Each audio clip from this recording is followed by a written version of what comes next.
Hi, just a story that I wrote a few days back. I'll tell you someday, other day, how I wrote that story. So this is about a stranger walking by, and ಅವ್ರಿಗೆ ಇಬ್ಬರು ಕಾಣಿಸಿದ್ರು. ನೋಡಕ್ಕೆ ಅವ್ರ friends, childhood friends ತರ ಕಾಣಿಸ್ತಾ ಇದ್ರು. Because ಇದಕ್ಕಿಂತ ಮುಂಚೆನೂ ಅವ್ರು ನಾನು ಇದು ನೋಡಿದ್ದೆ ಇದೇ ಚಾಯ್ ಶಾಪ್ ಅಲ್ಲಿ. ತುಂಬಾನೇ ಕಾನ್ವರ್ಸೇಷನ್ಸ್ ನಡೀತಾ ಇತ್ತು, ಅವ್ರ ಚೈಲ್ಡ್ಹುಡ್ ಬಗ್ಗೆ ಅದೆಲ್ಲ ಮಾತಾಡ್ತಾ ಇದ್ರು. ಆ ಕಾಂಟೆಕ್ಸ್ಟ್ ಅಲ್ಲಿ ಇದು ಅನ್ಕೊಂಡೆ. ಸೊ ಒಬ್ಬ ಏನ್ ಮಾಡ್ತಾನೆ ಅಂದ್ರೆ, ಇನ್ನೊಬ್ಬನಿಗೆ ಕುಡಿಬೇಡ ಕಣೋ, ಎಷ್ಟು ಕುಡಿತೀಯಾ, ಕುಡಿದು ನಿನ್ನ ಹೆಲ್ತ್ ಹಾಳು ಮಾಡ್ಕೊಳ್ತಾ ಇದೆಯಾ, ನಿನ್ನ ಮಗಳನ್ನ ಯಾರು ನೋಡ್ಕೊಳ್ತಾರೆ, ನಿನ್ನ ರೆಸ್ಪಾನ್ಸಿಬಿಲಿಟೀಸ್ ಯಾರು ನೋಡ್ಕೊಳ್ತಾರೆ, ನಿನ್ನ ಪೇರೆಂಟ್ಸ್ ಯಾರು ನೋಡ್ಕೊಳ್ತಾರೆ, ನಿನ್ನ ಇಷ್ಟಪಟ್ಟು ಕಟ್ಟಿರೋ ಈ ಬಿಸ್ನೆಸ್ ಯಾರು ನೋಡ್ಕೊಳ್ತಾರೆ. ಅಫ್ಕೋರ್ಸ್ ಲಾಸ್ ಅಲ್ಲೇ ಇರ್ಬೋದು, ಮುಂದೆ ನಡೀತಾ ಇರ್ಬೋದು, but nobody is there to take care of it. So don't drink too much, you are just losing your health and everything. Moreover you are losing your concentration. One person is telling, the other person is lost. He's like literally gone. He's not even responding. He's not even telling anything. He is like looking at the ನೋಣ ಐತಲ್ಲ table ಮೇಲೆ, ಅದನ್ನ ನೋಡ್ತಾ ಇದ್ದಾನೆ. ಕೈಯಲ್ಲಿರೋ ಚಾಯ್ cup ನೋಡ್ತಾ ಇದ್ದಾನೆ. ಜೊತೆಗೆ ಅವ್ನ ಫ್ರೆಂಡ್ ಕಡೆ ಈ ಒಂದು ತಿರುಗಿ ಕೂಡ ನೋಡ್ತಾ ಇಲ್ಲ. ನನಗಿದ್ ನೋಡಿದಾಗ ತುಂಬಾ ಬೇಜಾರಾಯ್ತು. ಯಾರೋ ಒಬ್ರು ಒಂದು ಸೋತಿರೋ ಒಂದು ಮುಖ, ಒಂದು ಡಿಸಪಾಯಿಂಟ್ಮೆಂಟ್, ಲೈಫಲ್ಲಿ ಡಿಸಪಾಯಿಂಟ್ಮೆಂಟ್ ಆಗಿರೋ ಒಬ್ಬ ಪರ್ಸನ್ ನೋಡಿದಾಗ ಹೇಗೆ ಅನ್ಸುತ್ತೋ ಆ ಥರ ಆಯಿತು. ಸೊ ನೋಡಿ ಬೇಜಾರಾಯಿತು, ಬಟ್ ಮಾಡೋಕ್ಕೇನು ಇಲ್ಲ, ನೋಡೋಕ್ಕೇನು ಇಲ್ಲ. ಸೊ ಅದಕ್ಕೆ ನಾನು ಕುಡಿತಾರೋ ಟೀ ಕಪ್ ಗ್ಲಾಸ್ ಅಲ್ಲೇ ಇಟ್ಬಿಟ್ಟು ಪ್ರಶಾಂತ್ಗೆ ಸರ್ ಅಕೌಂಟ್ ಬರ್ಕೊಳ್ಳಿ ಅಂದ್ಬಿಟ್ಟು ನಾನು ಹೋದೆ. ಯಾಕೆ ಹೋಗಿದೆ ಅಂತ ಹೇಳಿದ್ರೆ, pizza the rider she was calling me back to back. ನನಗೆ ಆನ್ಸರ್ ಮಾಡೋ ಸ್ಟೇಜಲ್ಲಿ ಇರಲಿಲ್ಲ. ಅಲ್ಲಿಂದ ಮನೆ ಜಸ್ಟ್ ಒಂದು 10 ಹೆಜ್ಜೆ ಅಷ್ಟೇ. ಅದಕ್ಕೆ ನಡ್ಕೊಂಡು ಹೋಗ್ತಾ ಇದ್ದೆ. ನಡ್ಕೊಂಡು ಹೋಗ್ತಾ ಇರ್ಬೇಕಾದ್ರೆ ಹಂಗೆ ಮನೆ ಕಾಣಿಸ್ತು, ನೋಡಿದೆ. ತುಂಬ ಇಷ್ಟಪಟ್ಟು ಒಂದು ಕಟ್ಟಿರೋ ಒಂದು ಮನೆ.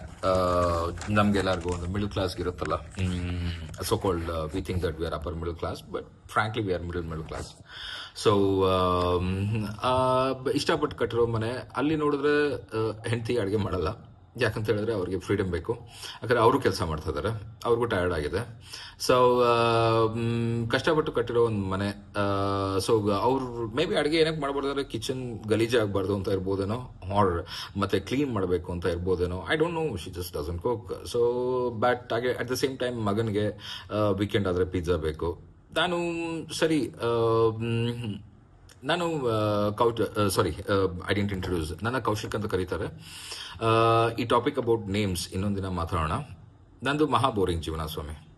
ಆಸ್ ಆಫ್ ನಾವು ನನ್ನ ಮಗನಿಗೆ ಪಿಜ್ಜಾ ಡೆಲಿವರಿ ಕತೆ ಮುಗಿಸ್ತೀನಿ. ಆಮೇಲೆ ನನ್ನ ಲೈಫ್ನ ಬೋರಿಂಗ್ ಸ್ಟೋರಿ ಹೇಳ್ತೀನಿ. It's like a common story, it's like we all are going through. So ಮಗ ಗೇಟ್ ಹತ್ರ ಬಂದ, ಪಿಜ್ಜಾ ಗೇಟ್ಗೆ ಬಂತು. ಹುಡುಗಿ ಗುರ್ರ ಅಂತ ಹೇಳಿದ್ರು, ಯಾಕಂದ್ರೆ ನಾನು ಆನ್ಸರ್ ಮಾಡಿಲ್ವಲ್ಲ ಕಾಲ್.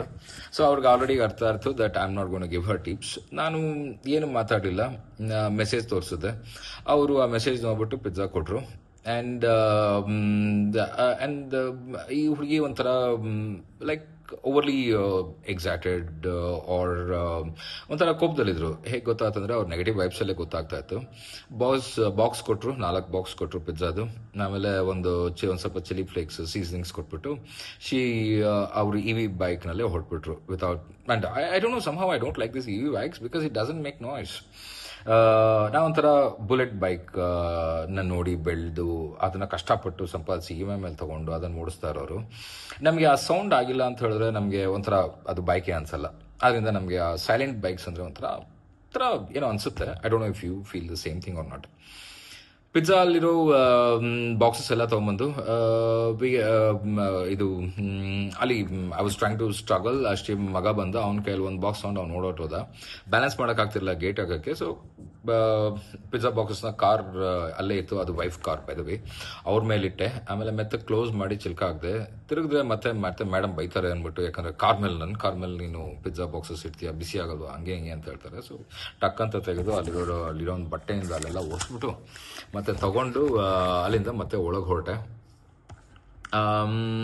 ಸೊ ಮಗ ಬ್ಯುಸಿಯಾಗಿ ಪಿಜ್ಜಾ ಬಾಕ್ಸ್ ಅವ್ನು ತೊಗೊಂಡೋಗಿದ್ನಲ್ಲ, ಅದು ಇಟ್ಕೊಂಡು ಪಾಪೆಟ್ರೋಲ್ ನೋಡ್ತಾ ಇದ್ದಾನೆ. ಆಮೇಲೆ ಮತ್ತೆ ರೂಮ್ನಲ್ಲಿ ಬೆಡ್ ಕಾರ್ನರ್ನಲ್ಲಿ ಕೂತ್ಕೊಂಡಿದ್ದಾರೆ ನಮ್ಮ ಮೇಡಮ್. ಅವ್ರು ಬ್ಯುಸಿಯಾಗಿ ರೀಲ್ಸ್ ನೋಡ್ತಾ ಇದ್ದಾರೆ. ಅವ್ರನ್ನ ಮಾತಾಡಿಸಿ ಎಷ್ಟೋ ದಿನಗಳಾಗೋಗಿದೆ. ಓಕೆ, ನಾವೆಲ್ಲ ಮೆಸೇಜಸ್ ಅಲ್ಲೇ, ಕಮಿಟ್ಮೆಂಟ್ಸ್ ಏನಿದೆಯೋ ಅದು ಮಾತ್ರ messages. There is nothing that to talk. ಮನೆ ಮಾಡಾಗಿದೆ, EMI ನಲ್ಲಿ ಕೂತ್ಕೊಂಡಿದ್ದೀವಿ, ಬೇರೆ ಇನ್ನೇನಿಲ್ಲ. ಸೊ ಪಿಜ್ಜಾ ಅಲ್ಲೇ ಇದ್ದಿದ್ದು ಚೇರ್ ಮೇಲೆ ಇಟ್ಬಿಟ್ಟೆ. ಮತ್ತೆ ಮಿಸ್ಟರ್ ನಾಗಿ ಮಾತು ಒಂದು ತಗೊಂಡು ನನ್ನ ರೂಮ್ಗೆ ನಂದು ಇದ್ದಿದ್ದ ಪಿಜ್ಜಾ ಬಾಕ್ಸ್ ತಗೊಂಡು, ಆಮೇಲೆ ನಮ್ಮ ಮಿಸ್ಟರ್ ನಾಗಿ ಅನ್ನೋರು ನಮ್ಮ ಡಾಗ್ ಅವರು. ಅವ್ರನ್ನ ನಾವು ಐ ಡೋಂಟ್ ನೋ, ನನಗೇನೋ ಅವ್ರನ್ನ ನಾಗಿ ಅಂತ ಕರಿಬೇಕು ಅನ್ಸುತ್ತೆ. ಆಕ್ಚುಲಿ ಅವ್ರ ಹೆಸರನ್ನ ನಾಯಿ ಅಂತ ಹೇಳ್ಬೇಕು ಅನ್ಕೊಂಡಿದ್ದೆ, ಬಟ್ ತುಂಬಾ ಜನ ನಾನು ವಿಚಿತ್ರವಾಗಿ ನೋಡಿದ್ರು. ಸೊ ವೈನ ತೆಗೆದು ಜಿ ಮಾಡ್ಬಿಟ್ಟು ನಾಗಿ ಅಂತ ನಾನು ಕರೆಯಕ್ಕೆ ಸ್ಟಾರ್ಟ್ ಮಾಡಿದೆ. ಅವರು ಮತ್ತೆ ನನ್ನ ರೂಮ್ಗೆ ಹೋಗಿ ಡೋರ್ ಹಾಕ್ಕೊಂಡು ಒಂದು ಕೈಯಲ್ಲಿ ಪಿಜ್ಜಾ ಬಾಕ್ಸು, ಇನ್ನೊಂದು ಕೈಯಲ್ಲಿ ಮೊಬೈಲ್ ಇಟ್ಕೊಂಡು ಒಂದೊಂದು ಸ್ಲೈಸ್ ತೊಗೊಂಡು ಇನ್ನೇನು ತಿನ್ನಬೇಕು, ಮೊಬೈಲ್ನಲ್ಲಿ CCTV ಕ್ಯಾಮ್ರಾದಲ್ಲಿ ಇಂಟ್ರೂಡರ್ ಅಲರ್ಟ್ ಬಂತು ಹೋಗ್ರು. ಓಕೆ, ಸೊ ಕ್ಯಾಮ್ 6 ಇದು ನಡೀತಾ ಇದೆ. ಏನೋ ಮೂಮೆಂಟ್, ಬಟ್ ಕ್ಲಾರಿಟಿ ಇರ್ತಿರಲಿಲ್ಲ. ಸರಿ, ಪಾರ್ಕಿಂಗ್ ಲೈಟ್ಸ್ ಆನ್ ಮಾಡಿದೆ ರಿಮೋಟ್ ಆಗಿನೇ, ಅಂದರೆ ನೌಡೇಸ್ ಯೋರ್ ಸೆನ್ಸರ್ ಲೈಟ್ಸ್ ಇಟ್ಕೊಂಡೆ ನಾನು ಮೊಬೈಲಲ್ಲೇ ಆನ್ ಮಾಡ್ಬೋದಲ್ಲ ಆಟೋಮೇಟೇಷನಲ್ಲಿ, ಅದು ಮಾಡಿದ್ವಿ. ಆಮೇಲೆ ಕಾಂಪೌಂಡಿಂದ ಯಾರೋ ಜಂಪ್ ಮಾಡಿ ಹಿಂದೆಯಿಂದ ಒಂದು ಖಾಲಿ ಸೈಟ್ ಇಂದ ಜಂಪ್ ಮಾಡಿ ಹೊರಟೋಗ್ತಿರೋ ಥರ ಅನಿಸ್ತು. ಇಷ್ಟೆಲ್ಲ ಆಗ್ತಿದೆ, ಜನ ಬಂದು ಹೋಗ್ತಾ ಇದ್ರೆ ಎಲ್ಲ ಅದೇ. ಮಿಸ್ಟರ್ ನಾಯಿ ಅವರು ಮಲ್ಕೊಂಡಿದ್ದಾರೆ. ಇದು ಒಂದು ಇನಿಷಿಯಲ್ ಭಾಗ. Let's see who was that person. Next part. Bye.